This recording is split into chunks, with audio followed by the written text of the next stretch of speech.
Yasmin tushte jagat tushte. When you completely satisfy the Lord, that becomes complete.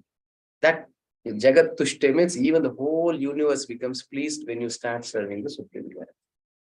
So here, Vyasadeva has that such a great service, but there is nowhere you can see the glorification of the Yasmin Tushte. Personally glorifying the Lord, or the Leelas, or the pastimes of the Lord. So he is not satisfied there. Okay? Now, Narada Muni will reveal Narada's visit, yes. Okay, now we'll go verse by verse.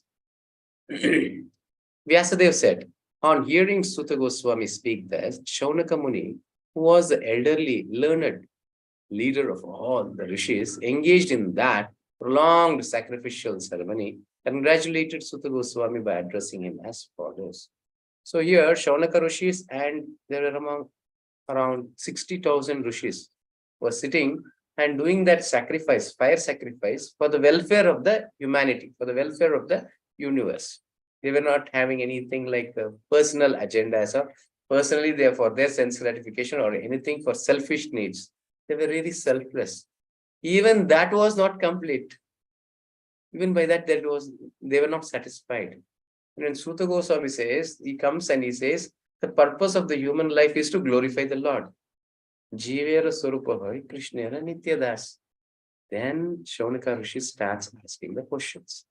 So what is the ultimate, the benefit for the humanity? And many of the 6 questions comes there. And all the 6 questions were answered by Suta Goswami. Suta Goswami is also not answering by himself. He is referring the quotes of Shukadeva Goswami, what he has repeated during the questions of Parikshit Maharaj.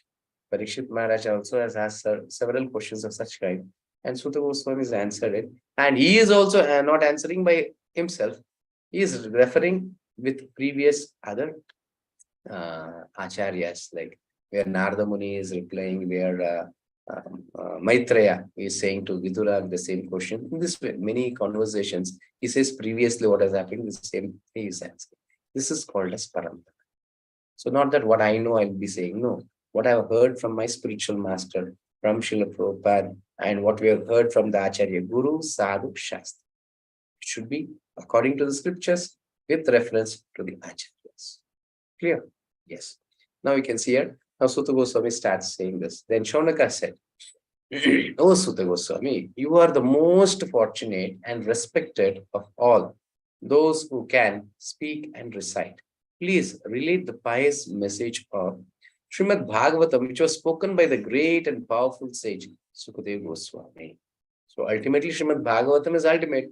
Now let us hear a authentic version, not other version, authentic version of Sukadeva Goswami, who recited this to Parikshit Maharaj. It is said, even Vyasadeva, who has written this Srimad Bhagavatam, it is not complete. Till then, it is not coming from the lotus mouth of Shukadeva Goswami. So Shuka means this parrot. When a fruit, so this Srimad Bhagavatam is compared to a fruit without skin and without seed. It's completely with complete sweetness.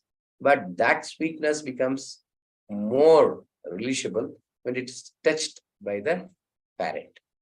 So your Shuka is parrot. Shukadeva Goswami is the eternal associate of Srimati Radharani, who is in the form of parrot serving Srimati Radharani. It is said, Nigama Kalpataror Galitam Phalam Shukamukad Amruta Drava Sammitam Pibata Bhagavatam Rasamale Muhuraho Rasika Bhuvi. Okay. And we should be Rasikas. Rasika is a thing where you have the capability to absorb the nectar from the Srimad Bhagavatam. How a honeybee is capable of sucking the sweetness from the flower, the same way we should be also a devotee, pure devotee, where we get very much attracted to this Srimad Bhagavatam, where we are capable, qualified to just suck the nectar from this Srimad Bhagavatam. Machittamad gata prana bodhentasya parasparam katayantasya maam nityam tushyanticha. That should be the nature of a devotee. Only by having such a nature, he will be capable of, relishing the nectar from this Srimad Bhagavatam. Otherwise, it's an ordinary book. If we are not devotees, if we are not rasikas, and it seems to be ordinary book, something, some question answer is happening, something is going on. It will be in that way. Then, in what period and at what place was this first began? And why was this taken up? From where did Krishna, Dvaipayana Vyasa, the great sage, get the inspiration to compile this literature? So this Srimad Bhagavatam is written by Vyasadev, and Shaunaka Rishis are asking Sutta Goswami how this was happened. Why did he write this? Why did he compile this book? What was the need for it? And in which place it happened? And here Vyasadeva's name is Krishna Dvaipayana. Vyasa is a post, as we have a post for Prime Minister, Chief Minister, same way. Indra is a post. Even what I can say, Manu is a post. Surya is a post. Chandra is a post. There is a personality sitting in there and who is ruling that planet. Sun. Sun is also a post. Who is the sun who is ruling now? This Vivaswan. Yes. And the moon planet is also, who's ruling moon planet? Soma. Clear? And who is ruling Indra? Sorry. Yeah, the post of Indra. It is said Pundarika. Pundarika or some name is there, just forgot it. It starts with Pundarika. So there's a person who is ruling it. Clear? In the same way, Vyasadev is also a post. It is said at Vyasasana, a person who sits on the seat and speaks about Srimad Bhagavatam, it is Vyasasana. Everyone are representing Vyasadev. And that Vyasadev for this Divya Yuga is Krishna Dvaipayana, who is the son of Parashara and Satya. Clear? Yes. Now, his Vyasadeva's son was a great devotee and equibalanced monist, whose mind was always concentrated in monism.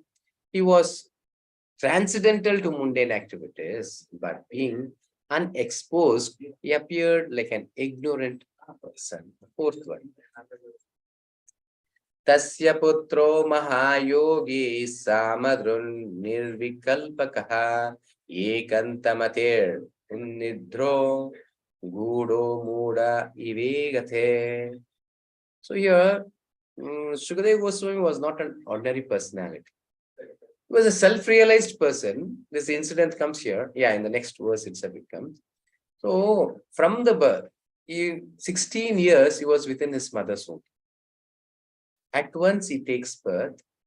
He grows to the age of 16 years. And at once he leaves the house. No attachments for this material world. He gives up everything. He starts working. And his father, Vyasadev, whose Krishna Dvaipayana Vyasa was written, the Srimad Bhagavatam, is attached to his son. He starts calling him Shuka, Shuka, and he just goes behind. When he was going, he will see one astonishing incident which has happened. What is that? So there was a pond where beautiful damsels, young girls were taking bath. And they were all naked. And Sukadeva Goswami doesn't wear any clothes because he's unattached. Sorry, he's unattached for any material things. So he's no need of anything to cover his body. And he also was naked. He was passing on that way. And all the young girls, they were taking bath. Even they were naked. But they did not cover their body. Then later part, a old person, who's the father of Sukadeva Goswami, he is coming in the same way. And all that girls, the young girls, they were at once feeling shy and they started covering their body. It is something like a daughter or daughter-in-law or granddaughter age they were. And they were covering their body. Then Vyasadeva was astonished to see this. Then finally he'll give up his son, let him go. Then he'll come back here. He'll ask that girls, what is this? My son who was in youth and he was passing, you not cover your body. But I'm an old person. I'm coming and you are all covering your body. Then the girls replied that we were not able to see any difference in these trees and in your son. When we are taking bath, all the trees, birds, animals are all watching us. We don't feel any shyness with it. The same way when Sukadeva Goswami was passing, we did not had any agitation or any kind of difference in our thoughts or anything that we should cover our body. But when you were passing, we felt that because you are a grihastha, because you are a family man, you are attached to your son also, but he is unattached. So that was the position of Sukadeva Goswami. So many things to understand. Time may not permit us to explain elaborately each and every verse. So here, Sukadeva Goswami, what was his nature and how? In the same way, if we are there, we will be qualified to understand the Srimad Bhagavatam. That means we should be unattached to this material things. Then we are qualified to understand. Till then, we are very much attached to the material things. This Bhagavatam may not taste us as nectar as it is tasting to the pure waters. Okay, then, while Sri Vyasadeva was following his son, beautiful young damsels who were bathing naked covered their bodies with cloth, although Sri Vyasadeva himself was not naked. But they had not done so when his son had passed. The sage inquired about this, and the young ladies replied that his son was purified, and when looking at them, made no distinction between male and female, but the sage made such distinctions. So he was in a platform of soul platform. There's no difference between male and female in a soul platform. But when we have such kind of differences, such kind of superiority, lower things, or good and bad, it is called as duality. This nature has been created by dualities. Duality is nothing but right, left, top, down, dark, bright, all the differences. So this everything is being created by duality. A person who comes beyond this duality is a self-realized. And Sukadeva Goswami was in that. Here, then, how was he, Sukadeva Goswami, the son of Vyasa, recognized by the citizens when he entered the city of Hastinapura, now Delhi, after wandering the province of Kuru and Jangala, appearing like a madman, dumb and retarded. Here, see, it is very difficult to recognize a self-realized person. Self-realized person is unattached to this material world. He'll be like something like a madman. Only great sages or the great Mahatmas or great devotees can understand another devotee. For example, an artist. Only an artist can recognize another artist. How good is in his performance. But others may not able to recognize. The same way, a pure devotee can be recognized, another pure devotee, not by ordinary people. So here, how do they recognize? Materialistic people recognize Sukadeva Goswami as a mad person. But once he enters the arena of that place where Parikshit Maharaj is sitting, he has just given up everything, and many great souls, or the Saptarishis, all the great personalities from all the planets of the universe are gathered there. At once, Sukadeva Goswami gave an entrance, everyone stood up and they gave the respects. So here, I don't know whether it will come in this chapter or what. So what had happened when Sukadeva Goswami was passing on the streets, there were many boys who were just teasing Sukadeva Goswami. Some were even stoning him and they were coming behind him. In this way it was going on. But once he enters, then everyone, the great personalities standing and giving respect to them, at once seeing them, even they were astonished to see this. They got surprised and they ran away from them. From there only the Bhagavatam stands.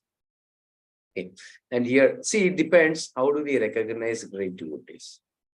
Devotee can recognize another devotee. It's very simple. Okay. Then, how did it so happen that King Parikshit met this great sage, making it possible for this great transcendental essence of the Vedas, Bhagavatam, to be sung to him? Now, many questions are asked and it will be answered in coming chapters also. Why Parikshit Maharaj is sitting there? Because he was cursed by Shringi. Why that happened? It was, what I can say, rather than Parishit Maharaj's mistake or rather than that, it was a pastime of the Lord. He wants to give this Srimad Bhagavatam to this conditioned soul or to this universe. So he created a pastime through his pure devotee, Parikshit. Okay. He Sukadeva Goswami was accustomed to stay at the door of a householder only long enough for a cow to be milked. And he did this just to sanctify the residence. Clear? So this Sukadeva Goswami is unattached to everyone, but when he is passing on the way, he sees the trouble of this conditioned souls, how they are struggling in this material world. And one thing we should understand, even Srila Prabhupada, when he goes to some devotee's house, devotees in the sense, non-devotee house, and sometimes he accepts some food. He accepts milk or water. Why is that? Definitely it is not prasadam. Devotees don't accept other than prasadam. But Srila Prabhupada used to do that. And here Shukadeva Goswami is also doing the same thing. Why is that? So it's purifying them. Definitely, a devotee's bhakti or devotional service has been decreased by associating the non-devotees or taking the non-prasadam.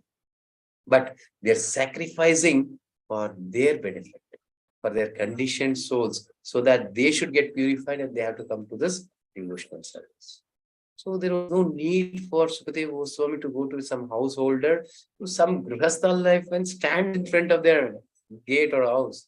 But he goes, he begs for some milk and he just waits there till the cow has been milked, a pot of milk or something. And he just takes the milk, then he passes from there. That milk is taking because he wants to purify that. And this is called as a seed of bhakti. Not that each and everyone, it has to be given to everyone. No. This actually one seed has been sown. It sprouts and many fruits come out of that one seed, isn't it? Yes. Chaitanya Mahaprabhu also had a South India tour and all whole India, yes, done his tour. Why? He's just seeding is the bhakti. Brahmanda Paramita Kona Bhagyavan Jiva Guru Krishna Prasade Pai Bhakti Lata Beach. Only fortunate souls take this. So a person like Sukadeva Goswami goes to a house and takes milk from them. They're so much so that purified, they'll become a pure devotee and they'll be capable of giving this bhakti to many surrounding neighbors.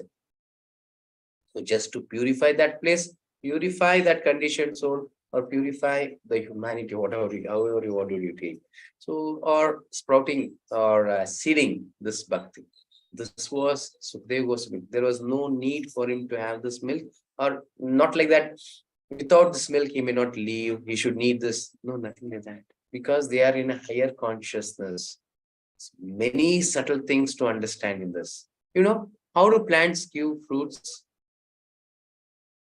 So this has been nourished by the moon. So see, you all know about the sun. Sun, how it provides the strength and everything for the plants. But it is the moon that gives the nourishment where it gives juice to that fruits. In this way, it gives the nourishment and the energy, everything to the fruit. There is a subtle process is happening where the plants are having a quality to take the energy of the moon.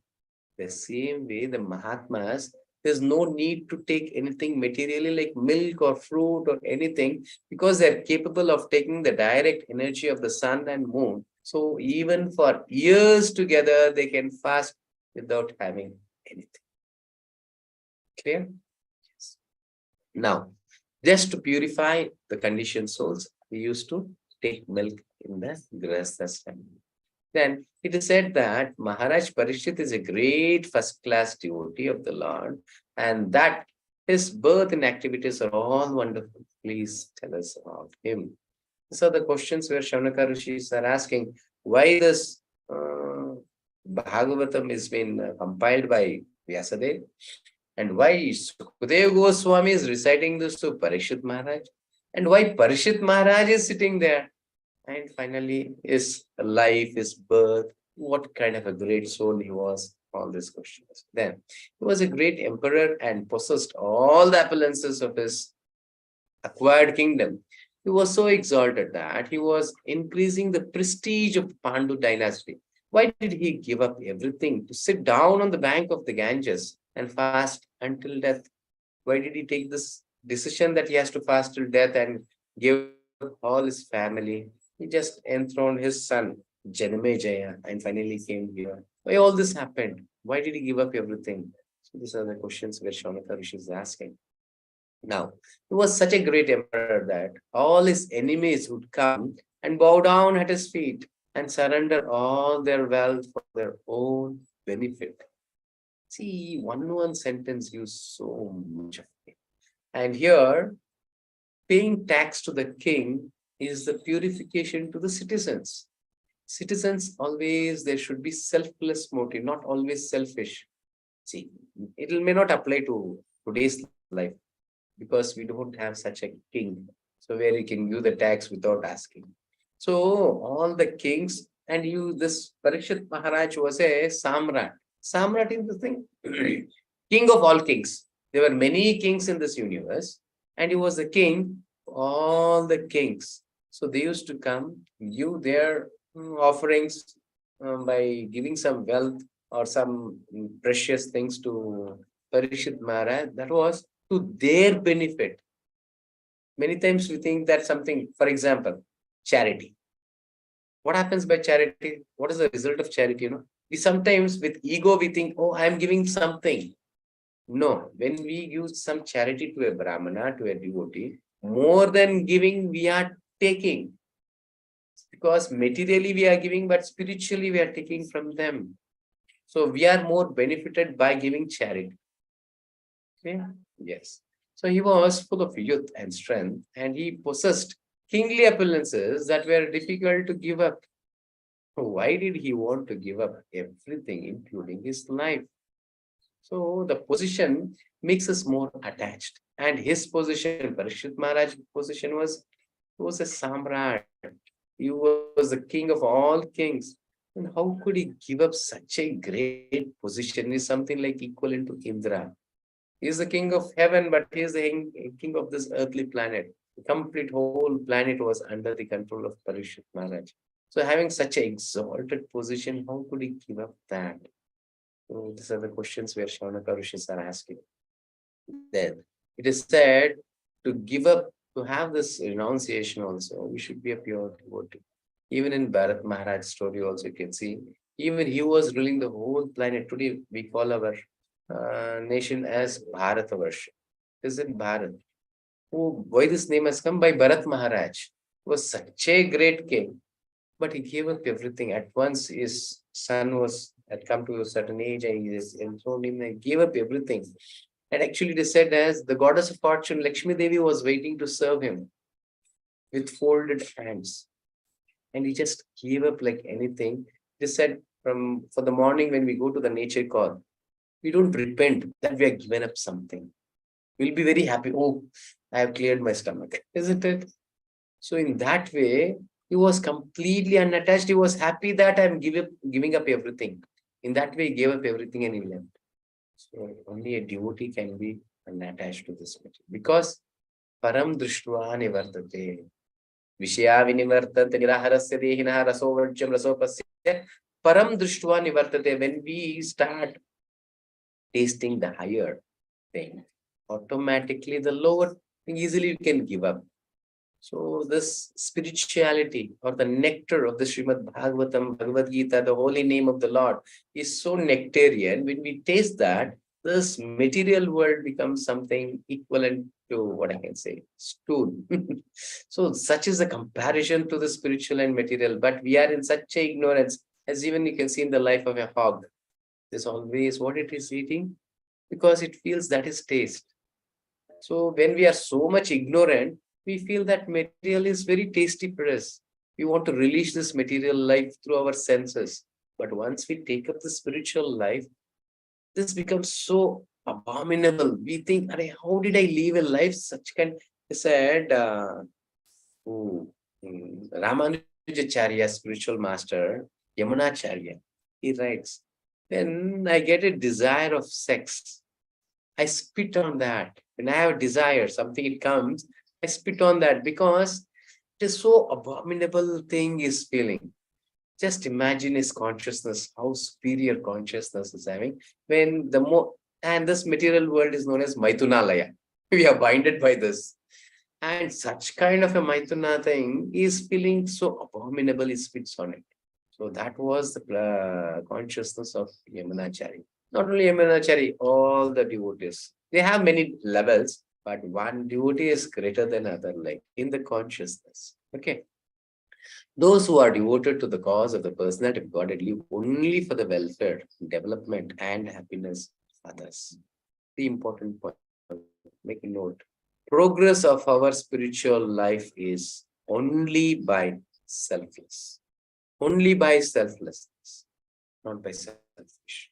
Even chanting, even doing, for example, spending no barriers for engaging in Krishna consciousness. See, I have not just saying a small example. We have done Mangalati. Now we have an opportunity that showing Mangalati to you and doing this session also. Wherever you are, however you are, that shouldn't become a barrier. Let it be a small house, big house, sit on the street.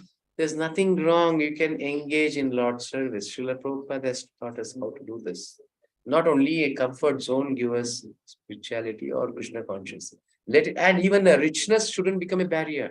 I have a great appellants, that shouldn't become a barrier to me. And when very poverty stricken, that also shouldn't become a barrier. So whatever the material position I am, whatever my material thing has been, but it should all benefit me in the Krishna consciousness. So we have to come to such a platform. And here first starts from selfless. Once you start serving others, then you'll get the selflessness. Then you will be able to relish or recognize the spirituality. Okay, they do not live for any selfish interest. So, even though the emperor Parikshit was free from all attachment to worldly possessions, how could he give up his mortal body, which was the shelter of others?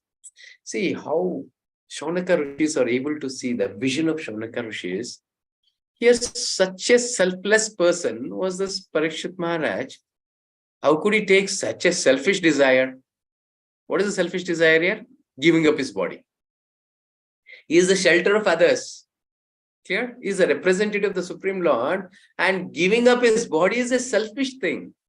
How could he take such a decision? I don't know how far you are able to understand this. Because the life of a king is for others. He cannot take any decision for his personal needs. And he cannot take a decision to give up his body also. Because he is the servant of the citizens. He is Kshatriya is a representative of the Supreme Lord, who is the arms of the Lord.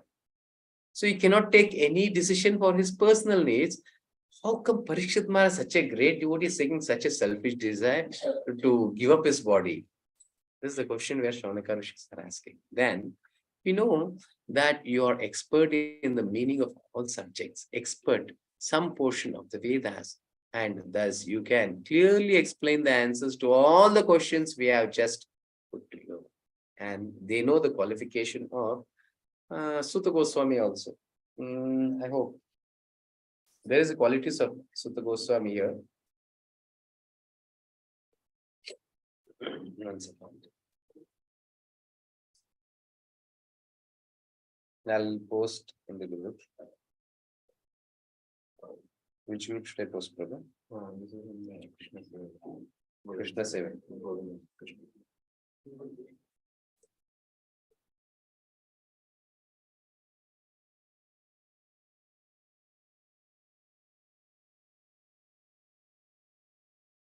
Govinda Krishna Seva. Okay. So I have posted in the group. You can see the qualities of Sukadeva Goswami. Mahayogi, a great devotee. Then Samadruk, Nirvi Kalpakaha, an equibalanced monist whose mind is always concentrated in monism. He was transcendental to mundane activities. Being unexposed, he appeared like an ignorant person, made no distinction between male and female, detached, generally stays only long enough for a cow to be milked. There's a chant. You can see this. These are the qualities of a great personality, Shukadeva Goswami. Okay, now, Sutta Goswami starts answering. Sutta Goswami said, when the second millennium overlapped the third, the great sage Vyasa was born to Parashara in the womb of Satyavati, the daughter of Vasu. You know Satyavati? Satyavati was the wife of Shantanu, and she was a daughter of fisherman.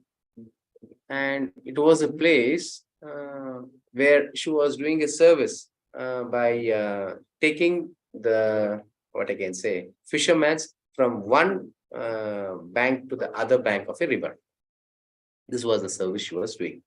And once what happened, Parashara Muni, who is the father of Vyasadeva, son of Shakti, or grandson of Vashishta.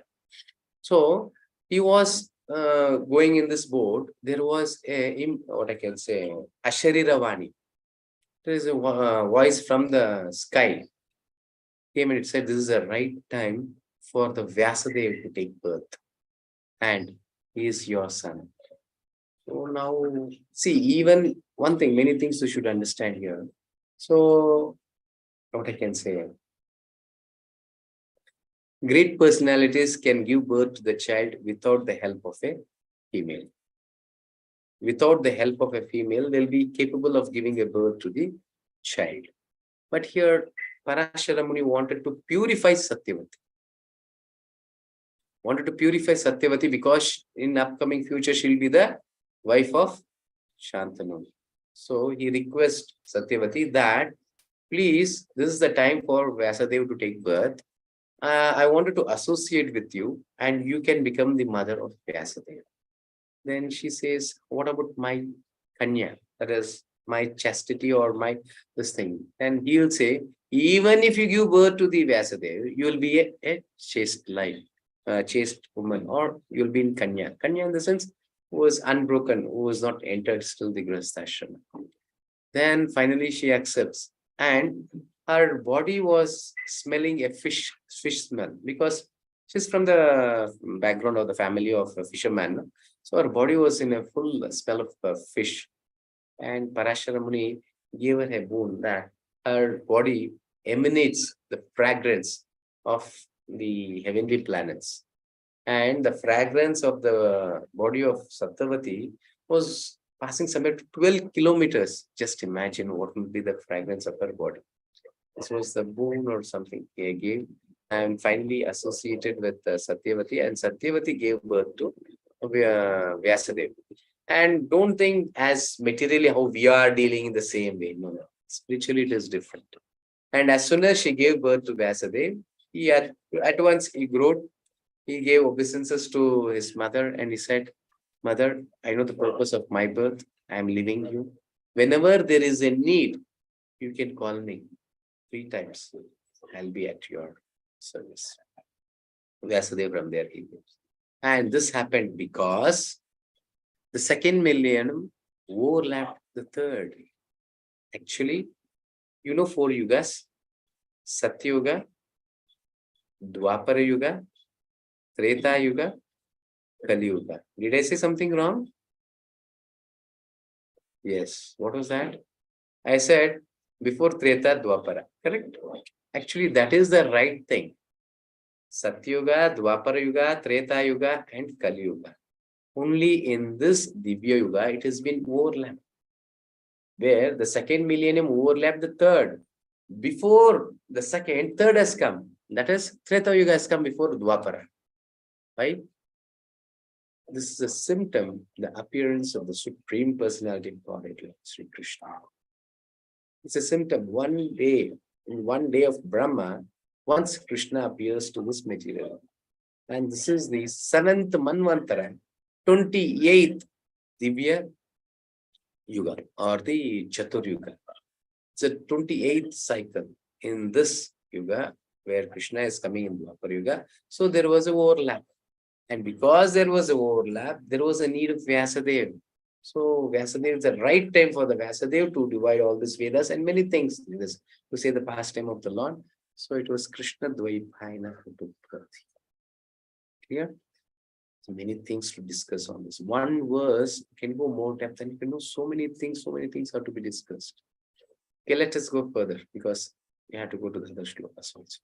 Once upon a time, he, Vyasadeva, as the sun rose, took his morning ablution in the waters of the Saraswati and sat alone to concentrate. Now, this Vyasadeva is sitting and is concentrating. The great sage Vyasadeva saw anomalies in the duties of the millennium. This happens on the earth in different ages due to the unseen force of time. This anomalies happens because of the influence of the time. So now who is recognizing this? Vyasadeva is recognizing. This is a symptom of the appearance of the Lord, Supreme Lord. See, the great souls, they would They know the future. They'll be able to recognize what is happening. And to understand more on this, you should know something about astrology also. Because I'm going through this, I could able to relate this. There's nothing called other than Krishna consciousness, other than Krishna's thing. Because once you come to Krishna consciousness or take up devotional service, you'll be able to understand everything, each and everything in this world has been related to Krishna. And this really a devotee can recognize. Whatever you take, even mathematics you take, or any kind of literature you take, any kind of studies you do, everything somewhere or the other, directly, indirectly, it is connected to Lord Shri Krishna. And devotee can recognize this, not a materialistic person. Materialistic person is always very eager to satisfy senses. Thinks, how could I get benefited by this? Mathematics, physics, chemistry, whatever it is. But a devotee can be able to recognize the purpose of all the thing is to satisfy the supreme. Clear? This knowledge comes to a devotee when he gets more surrenders to the Lord. Krishna says, Tesham satatayuktanam bhajatam pritipurvakam dadami buddhiyogam tamena mamupayantate. A person who engages in my service, loving service, I'll give him the intelligence. What is that intelligence? To recognize me. Just taking a pen, taking this mobile, this specs, or whatever, this watch, you'll be able to see the purpose, how that has to be engaged in the Lord's service. Jivera Surupahoy, Krishnera Nityadas. That is the constitutional position of a living entity. That recognition comes when he is surrendering to the Lord. He'll be able to recognize each and every atom of this universe in the Lord's service. That was Srila Prabhupada. That was Srila Prabhupada. He utilized each and everything of this material, whatever came in his life, in the service of them. So there are many things to learn from the acharyas also. Because we are not devotees, so we may not be able to understand. But when we see the life of acharyas or our spiritual masters, we'll be able to recognize how to engage everything in the Lord's service. Okay? Yes. The great sage Vyasa, so okay, fine. The great sage who was fully equipped in knowledge could see through his transcendental vision the deterioration of everything material due to the influence of the age. He could also see that the faithless people in general would be reduced in duration of life and would be impatient due to lack of goodness. Thus, he contemplated for the welfare of men in all statuses and orders of life. Now, he is seeing the upcoming of the Kali Yuga also. So, how they are getting degraded. Manda Sumanda Buddhi. So, how their knowledge is being destroyed. So, day by day, they are just, what I can say, reducing their duration of life, not only life, they are reducing their intelligence, their memory power, their consciousness towards Krishna. Everything has been reduced. He is able to recognize all this, and you'll understand that they may not be able to understand this Vedas also. They cannot even remember, then what should I do? Then he should compile this, or he should divide this Vedas, and he starts this service. And who's giving this intelligence also? It's Krishna. And you know who's Vyasadeva? Vyasadeva, the incarnation of the Supreme Lord. Shaktyavesh avatar. There are 6 kinds of avatars. There is Guna Avatara, Purusha Avatara, Leela Avatara, Manvantara Avatara, Shaktyavesh Avatara. In this way, so 6 avatars are there. In this one is Shaktyavesh Avatara, where is the incarnation of literature or incarnation of what I can say, literature only. Is the Lord's tendency is holding to write all these scriptures. Yeah. He saw that the sacrifices mentioned in the Vedas were means by which the people's occupations could be purified. And to simplify the process, he divided one Veda into 4 in order to expand them among them. So he had many disciples, so he divided his 4 and he sent them to give this knowledge to all the conditioned souls of this universe. The 4 divisions of the original source of knowledge, the Vedas, were made separately, but the historical facts and authentic stories mentioned in the Puranas are also called the Fifth Veda. The Puranas is known as the Fifth Veda. Why is it called as Fifth Veda? Because it is the essence of Vedas. Very clear. Something, I don't know how far when I was in school days, no, in college, there was a special coaching to us. So something you start studying, you may not be able to remember it. So a person, he came and he just explained us how to remember this in a story format. Create a story for this. So there is husband and wife, something you take about a fruit. Husband brought mango fruit. Then you should remember the order of it. So which is coming first, second, everything. He'll create a story of it and he says, if you remember this story, you'll be able to remember the process also or the order also. The same way, Vyasadeva is giving this Vedas in a format of story to Puranas. So it is the essence of Vedas. So it is the fifth Veda. Yeah.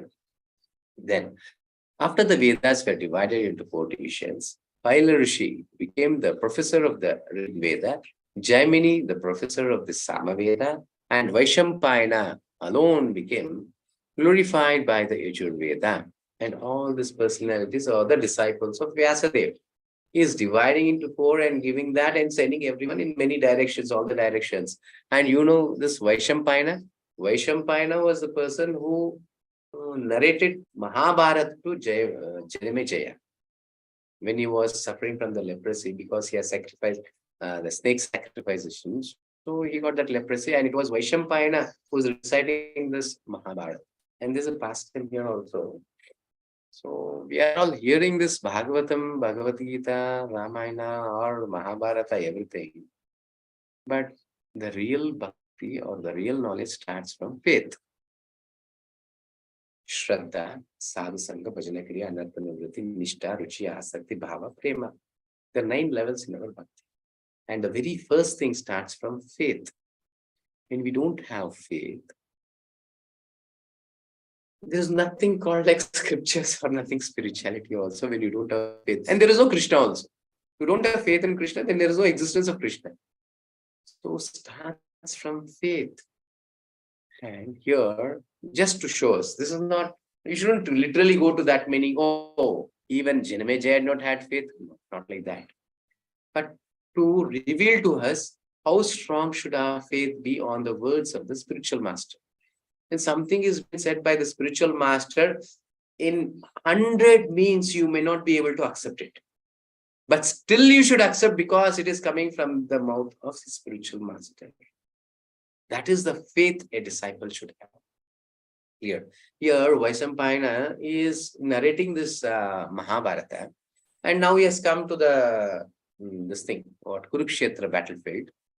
He is just narrating everything, and we can see this Janamejaya has been suffering from this leprosy. By hearing this Mahabharata, he is completely getting cured, and everything is automatically getting cured. He has come to the last stage. So everything completely is cured, only small things of leprosy marks are there. That's it. Once the Mahabharata gets over, everything will be cured. In that position, one incident comes where Vaishampayana says, Bhima was such a great personality, such a strong person. He took an elephant and he just took hold of a tail or trunk, something hold.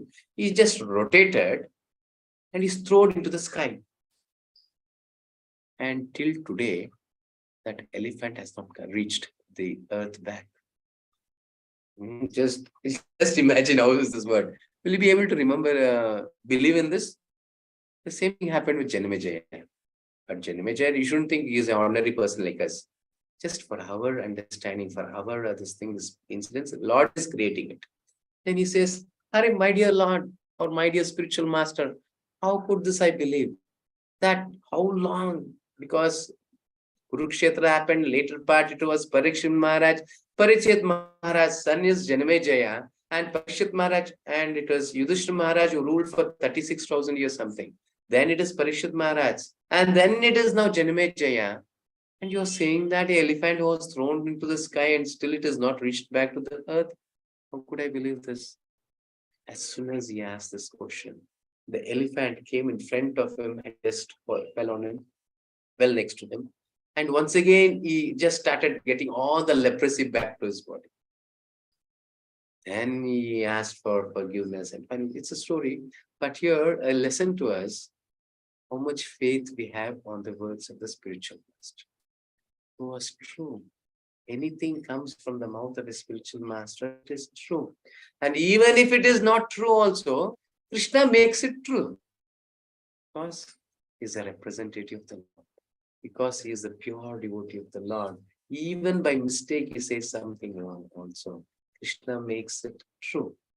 So there's a pastime. I hope I have said previously also this. About Sanatana Goswami's one pastime is said. When he was narrating this Damodar Leela, he was so much absorbed in the pastime, he started narrating it wonderfully. He was saying, oh, Krishna broke this pot. He became very angry on Yashoda Maya because she's not feed the milk to his satisfaction. She left in the middle and went. He became very angry. He took his flute from his this thing. He broke all the pots and it went away. Then this is the pastime. This he narrated it, and it was night. So he said, "Let me take rest tomorrow morning. Let me continue."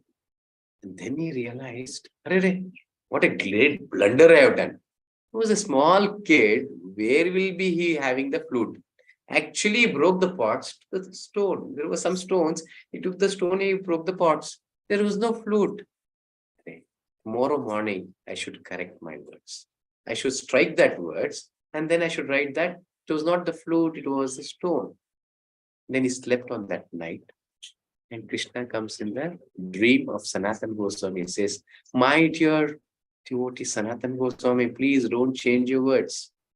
I can change my pastime, but never ever my words will never become false.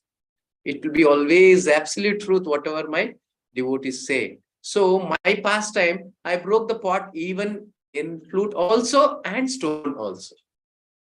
Krishna changed his pastime also, but he never ever wants his devotees' words come untrue. So sometimes any spiritual master, even by his ignorance or even something, if he says by a blunder, something he says, Krishna makes his truth. So as disciples, we should so much strong faith in the words of the spiritual master. Whatever it comes, as it is, we should accept it. That is the perfection of a disciple's life. And that is Vyasadev's also, you can see. Even a great soul like Vyasadev there was a need for a spiritual master. What to speak of ordinary souls like us? Definitely, everyone, there is a need of spiritual master. There is a direction, there's a path for spiritual life till we reach the lotus feet of the Supreme Lord, till the end. Okay, now it is.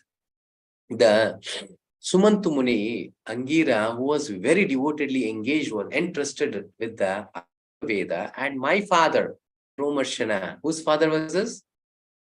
Can anyone answer? Who was Romarshana?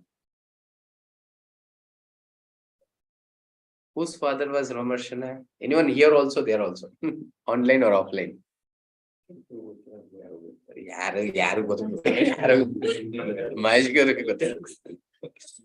Okay. He was my father. Somebody is saying my father. So, yes, Vasant Prabhu is saying this. He's very intelligent person. So he's saying my father. That means there is a person who's saying this my father. Who's that person you see? You'll be able to find. It's Sutta Goswami. So Sutta Goswami's father was Romarshana. So there's a story behind this also. So Romarshana was blessed by these Puranas. So once what happened? He was giving this, what I can say, this pravachan of Srimad Bhagavatam. All the great sages he was giving. And that was the time where this Balaram was going for Tirtha Yatra.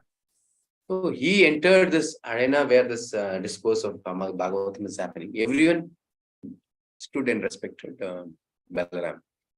But Romarshana did not stand because there are two things. One is right and one is wrong. When a person is sitting in the Vyasasana, he is the top of all, whoever is their presence. You should see in Tamil Nadu, there's a temple. I don't know the name of the temple. There you can see where Krishna is sitting down and the Acharya is saying in the ears of Lord. So Even the Lord, when he wants to hear from a spiritual master, he has to give him an elevated position. Then he sit down, then here, knowledge passes down, not the top. Here. So he's sitting in the Vyasasana. It is etiquette also. You shouldn't stand. Whoever comes, whatever great personality comes. For example, in a temple, somebody is sitting on a Vyasasana, sitting, giving a class. Even a great richest person like Tata Birla or somebody comes also. There is no need to stand and respect. So he's just following the etiquette, but sometimes it becomes wrong. Because the Supreme Personality of Godhead, Balaram is coming, so you should stand and respect him. So, but he did not do that. So then Balaram became very angry on him. He just took a blade of grass. He just cut his throat through that grass. And he fell dead. Now everyone are astonished to see this. Then even Balaram realizes, yes, I was a little angry. I have committed a mistake. Then finally he says, okay, I'll make Romarshana back to his life. Because he has been interested in service and he has been empowered of this Puranas. So, okay, I'll get him back to the life. Then he says, no, you are the Supreme Lord. Something, a decision you are taken, never that should become wrong. So all the acharyas were sitting there. They said, no, but there is a son of Romarshana. You can give the same empowerment to this son of Romarshana, Sutta Goswami. Then the same power was given to Sutta Goswami. That was the quality of Sutta Goswami. No? He was empowered soul. Empowered soul, I don't think we'll all be able to realize this, understand this. Empowered soul means which comes from the heart. No need to hear, read, or anything from the scriptures. From the heart, it emanates. It manifests. The knowledge of scriptures emanate or manifest from the heart. You'll be able to realize whatever he says, it is truth, it is absolute truth from the scriptures. So it's empowered soul. And Sutta Goswami was empowered. And he was the son of Ramesh. Okay. All these learned scholars, in their turn, rendered their entrusted Vedas unto their many disciples, grand disciples, and great grand disciples, and thus the respective branches of the followers of the Vedas came into being. Now he is saying, this is how this Vedas had come to existence. It is Guru Sishya Parampara. Clear? Spiritual master, disciples, Parampara, not out of the Parampara. This is coming from the disciples, then great disciples or great grand disciples. Then there's the great sage Vyasa, who is very kind to the ignorant masses, edited the Vedas, so they might be assimilated by less intellectual men. Then out of, just we should understand how less intelligent we are, because it was divided for the less intelligent and we are not able to understand Vedas. Okay, then he thought, okay, let for Matajis especially, ladies and children and Shudras, they are more degraded, more intelligent, unintelligent. So he wrote that Mahabharata. And we are so ignorant, we cannot understand that Mahabharata also. And Prabhupada, portion of that is Bhagavad Gita. And Prabhupada, for that shlokas or for the translation, he used a big purport to understand that. And we are so ignorant, we cannot understand that purport also now. Now we need another person to give another explanation for that purport. So that is our position. Just imagine how ignorant we are. Clear?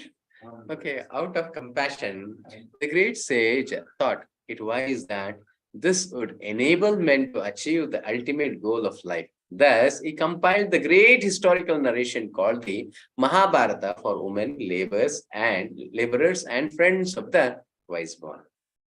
O twice born Brahmanas, still his mind was not satisfied, although he engaged himself in working for the total welfare of all people. Make a note of it. How much ever selflessly you serve the living entities, selflessly you do, it is not complete. Because when there is no Krishna, how much ever charity you do, how much ever hospitals, how much ever Annadana, charitable trust, or how much ever you do selflessly, it is not complete when there is no Krishna in it.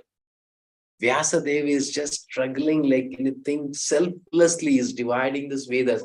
such a complicated, such a, what I can say, painstaking service is this, He's doing this with a great endeavor. And he's understanding, even this, what I can say, low class people cannot understand. He writes Mahabharata. He uses Puranas. First, he divides into 4. Then he says, this is also not able to understand. He gives Puranas. Even they were not able to understand Puranas. He uses Mahabharata.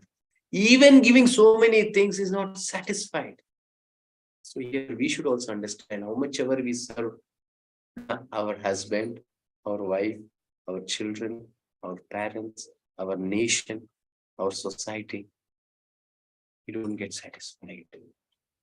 We don't get satisfied till then we don't serve Krishna. Yes, selfless takes us to Krishna consciousness, but that is not complete. I hope now, Samir, you're able to catch. Are we in Krishna consciousness? No. The Krishna consciousness starts from selfless. But selflessness is not Krishna consciousness. Once we become selfless, that takes us to Krishna consciousness. Then when we start serve Krishna, then that is our complete platform. That is Jivera Swarupai Krishna Nityadas. Clear? Yes. Thus the sage, being dissatisfied at heart, at once began to reflect because he knew the essence of religion. And he said within himself, see, Vyasadev, who is the Shaktyavesh avatar of the Lord, who is a great son of Parashara Muni. What I can say is a personification of religion, you can say. He is the source of religion because every scripture comes from him. And now he is not able to understand why is this happening to me? Because there was a need of spiritual master. I have under strict disciplinary, see what all the things he has taken here. Disciplinary vows, unpretentiously worship the Vedas, the spiritual masters, and the altar of sacrifice. I have also abided by the rulings and having shown the import of disciplic succession through the explanation of the Mahabharata, by which even women, Shudras, and others, friends of the twice born, can see the path of religion. Even for bhakti and everything, there's a process. Sambandha, Abhidaya, and Prayojana. Abhidaya is a process, and that comes from the spiritual master. This is how, how to do the Arati. Today we are seeing that, I think. Arati, first, how should we offer this incense sticks? Then how should we offer this Arati? That key lamp, how should we offer the flowers, the conch, then the chamara, then the peacock feathers, so many things. Why is this process? It is required. And this comes from the spiritual master, we should understand. And all this being done by Vyasadeva. Disciplinary vows, how a brahmachari should be, how a grihastha should be, what kind of a family, and how to purify myself. How should I take bath? How should I do achaman, purify myself? Mantra shuddhi, so many things. Before taking bath, how should I purify the water? So many things. There's so many processes to be done. We don't know anything. We think that taking bath itself is, I'm getting clean, purified. No. There's so many things here. All this comes and all the vows were being followed by Vyasadeva. Such a great soul. And even he is in a confusion state now. I am feeling incomplete, though I myself am fully equipped with everything required by the Vedas. What all is being said in Vedas, I am following it. Is a personification of Vedas, you can think. He's following it because he's the person who has compiled it. Each and every word of Vedas, and he is practicing it in his life. Still, he is unsatisfied. And now, this may be because I did not specifically point out the devotional service of the Lord, which is dear both to perfect beings and to the infallible Lord. Here, because I'm not giving the directly or the direct explanation of the Supreme Lord. I have said about the avatars in the Puranas. Many things I have explained. Many things I might have been given about the Gunas. And many sacrifices or many things I might have been explained by this Vedas and Puranas. But there was nowhere direct service to the Supreme Lord, which has been missed out. And which purifies even the great souls. Even Shukadeva Goswami, He just gave up everything and went. But when a verse of Srimad Bhagavatam was recited, he got attracted to this. Even the great realized souls get attracted to the pastimes of the Lord. So Rasalila is not material. It's not material. Because great souls, a person who was not attracted to the naked young girls, how could he be attracted to Rasalila then? Because it is the pastime of the Supreme Lord. It is a very divine thing. He was getting attracted to.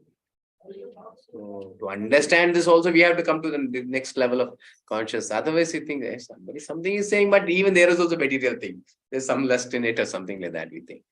Because we are not purified enough to understand or to accept this Srimad Bhagavatam. So chanting is more important. And especially morning chanting, Sattva chanting, Brahmamurta chanting purifies us a lot.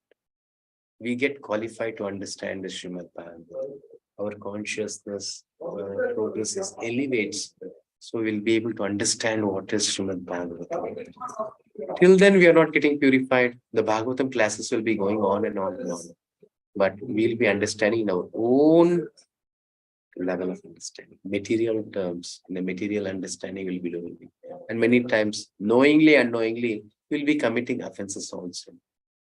Something like hearing about Satyavati and Parashara and many things such kind, we'll commit offenses also, mentally or somehow.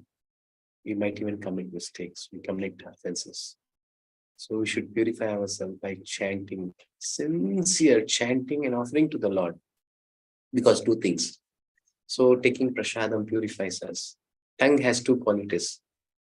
That is vacha and juha. Both is being purified by chanting Hare Krishna Mahamantra. Our vacha is purified, and by tasting the prasadam, our juha is satisfied. It's been purified. Once the tongue is been purified, all the parts of the body automatically gets purified. That's what Rupa Goswami says in his Padesha Amrita. Vacho vegam, manasa krodha vegam, juha vegam, udaropastha vegam, etan vegam yo vishehe dadhyara.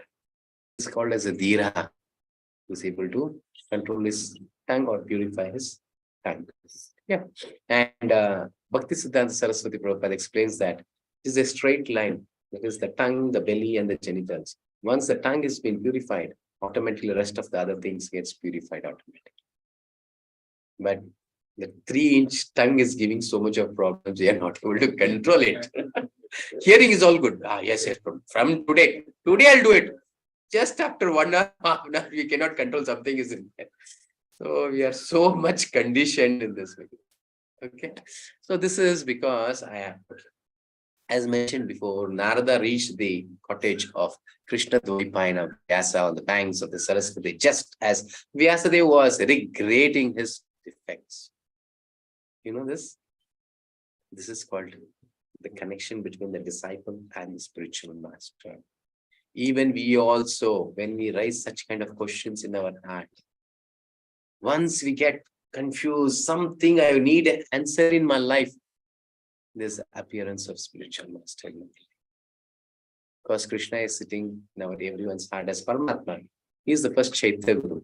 Once we need a spiritual master in our life, yes, the manifestation of spiritual master comes in our life. He'll be there, but we may not be able to recognize. Once we need this, Krishna shows the path. Yes, he is your spiritual master. Take him to your life. He will guide you how to overcome the challenges and practice of this world. So here at once, the Vyasadeva got these doubts and all these things, dissatisfaction, everything. There was manifestation or the appearance of Narada. Yeah. As the auspicious arrival of Sri Narada, Sri Vyasa got respectfully and worshipped him, giving him veneration equal to that given to Brahmaji, the creator, who's the father of Narada Muni, or the spiritual master, who's the first creation of the Supreme Lord, Brahmaji. The same respect here Vyasadeva is giving to his spiritual master, Narada Muni. So spiritual master is a representative of the Supreme Lord. So he has to be respected equally to the Lord. And sometimes in scriptures also it is said, sometimes there is two things, the Supreme Lord and your spiritual master is coming at a time. Whom should you respect first? Not the Supreme Lord. It is first the spiritual master. That is the position of the spiritual master. And you can understand here what is Vyasadeva is doing. Then the knowledge will be imparted. Okay. In the next chapter, we'll continue and you'll be able to see how Narada Muni is giving Narada's instruction on Srimad Bhagavatam for Vyasadeva. Next week, possible, I'll be taking this chapter. Okay. Next week there is a trip. Sorry. Next week there is a one-day trip. So there may not be. I am also an ignorant person, always in ignorance. I'll be forgetting many things. Okay. Now, any announcements, Prabhu? Do the announcements first. June 5th. We do that every day. Do regularly, but still. In June 5th, we start the new session of 18 days English session. So request everyone as much as possible to your friends, relatives, and your WhatsApp groups. You can post this and see that how many more can be engaged in the Lord's service. So we also definitely are benefited. As I was saying about charity, no? Once somebody comes to Krishna consciousness because of my reference, and whatever he chants or whatever he does engage in the Lord's service, a small portion of that will be coming to me. So whatever you do, your service, definitely, even we are benefited and even they are benefited. That is the spirituality to us. Okay. And next week, Sunday, there is a one-day trip for Bangaru Tirupati. So devotees from English, whoever is willing to join, you can post in the group. So yesterday was the last day, but it has been extended. Some seats are available. So it is still there. Whoever is interested can take it. Then anything other than that? No. That's it. Okay. Thank you. So let us